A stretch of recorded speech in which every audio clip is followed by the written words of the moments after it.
សួស្តីអ្នកទាំងអស់គ្នានៅក្នុងថ្ងៃនេះខ្ញុំទិញបានត្រីប៉ោងមួយកណាត់ណែឡើងល្អខ្លាំងមែនតើហ្មងណាខ្ញុំយកវាយកមកស្ងោរជក់បន្តមកទៀតនេះពងវាខ្ញុំយកមកចៀនជាមួយនឹងពងទាអូយល្អខ្លាំងមែនតើហ្មងណាបន្តមកទៀតសម្រាប់គ្រឿងវិញខ្ញុំមានជាមួយនឹងស្លឹកខ្ទឹមជីអាណាជីនឹងវងក្រូចឆ្មាខ្ទឹមសរំដេងលើក្រូចសើចម្ទេសទុំហើយនឹងគល់ស្ក្រៃនេះពងទាតោះឥឡូវហ្នឹងចាប់ដើមធ្វើជាមួយខ្ញុំទាំងអស់គ្នាដំបូងឡើយខ្ញុំចាប់ដើមលាងពងត្រីនេះឲ្យស្អាតសិន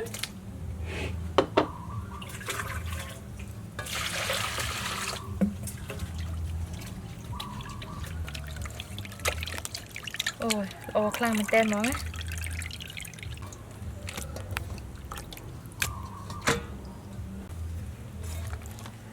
ខ្ញុំចាប់ដើមលាងត្រីម្ដង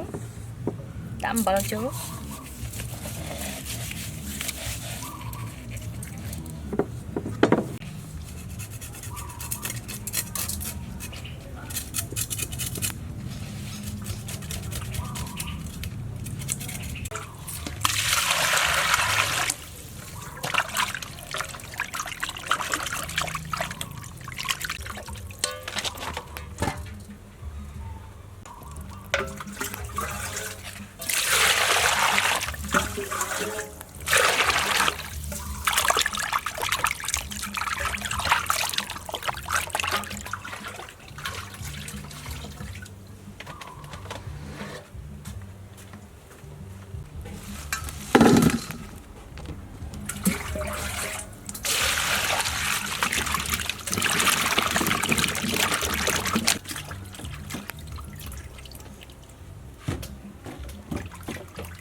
បន្តមកទៀតខ្ញុំចាប់ផ្ដើមកាត់ត្រី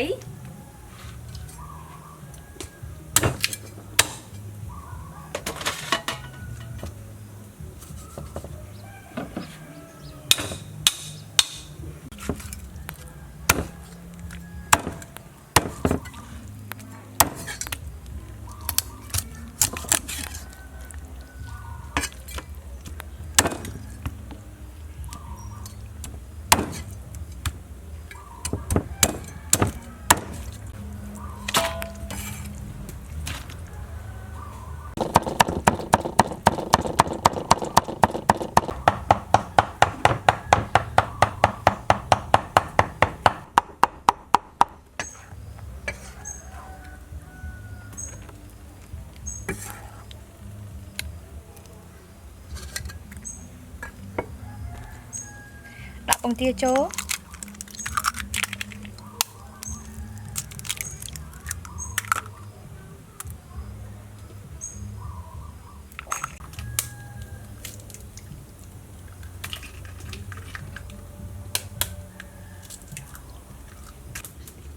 ខ្ទឹមសទឹកត្រីស្ករសម្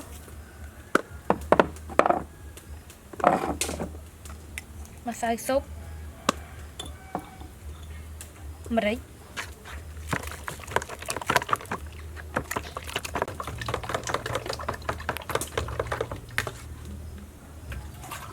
ចាក់ទឹកចូលបន្តិច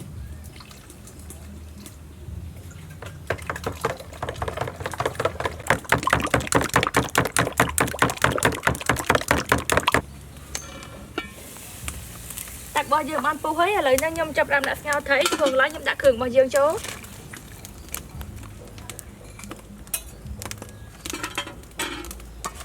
តមទៀតខ្ញុំដាក់ត្រីចូល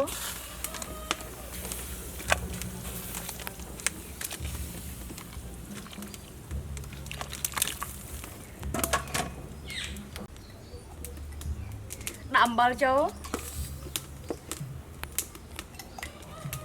ម្សៅស៊ុប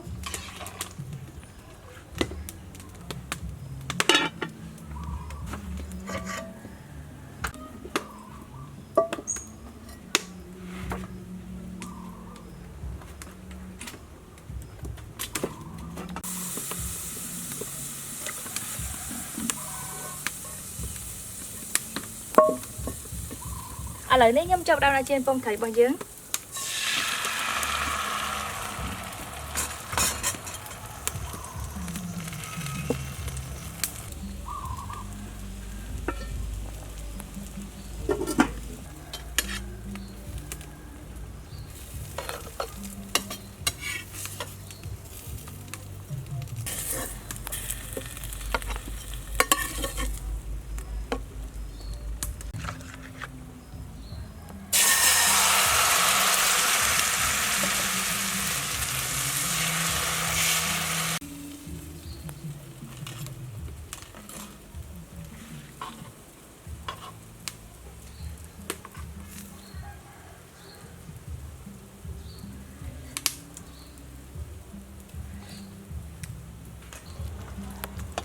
នេះឥឡូវនឹងស្ងោរជ្រូករបស់យើងបានឆ្អិនហើយ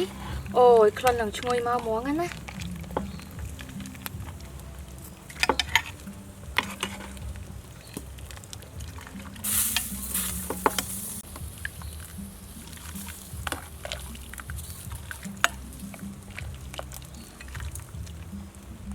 បន្តមកទៀតខ្ញុំចាប់ផ្ដើមដាក់ជ្រក់ដាក់ជីរបស់យើងចូលជាមួយនឹងទឹកក្រូចឆ្មាអូយតំណងខ្លាំងមែនតើស្ងោរជ្រក់ត្រីរបស់យើងណា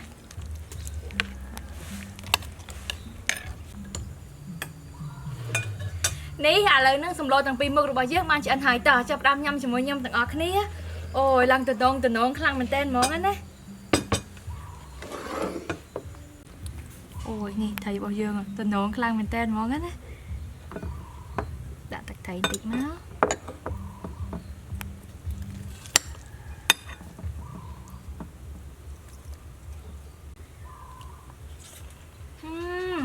សាច់ត្រីឡើងឆ្ងាញ់ខ្លាំងមែនតើហ្មងណា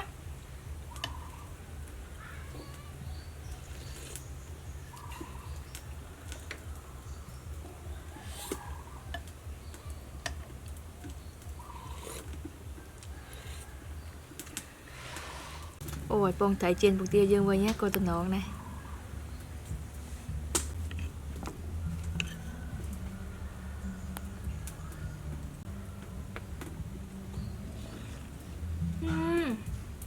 ខ្លាំងមែនតើ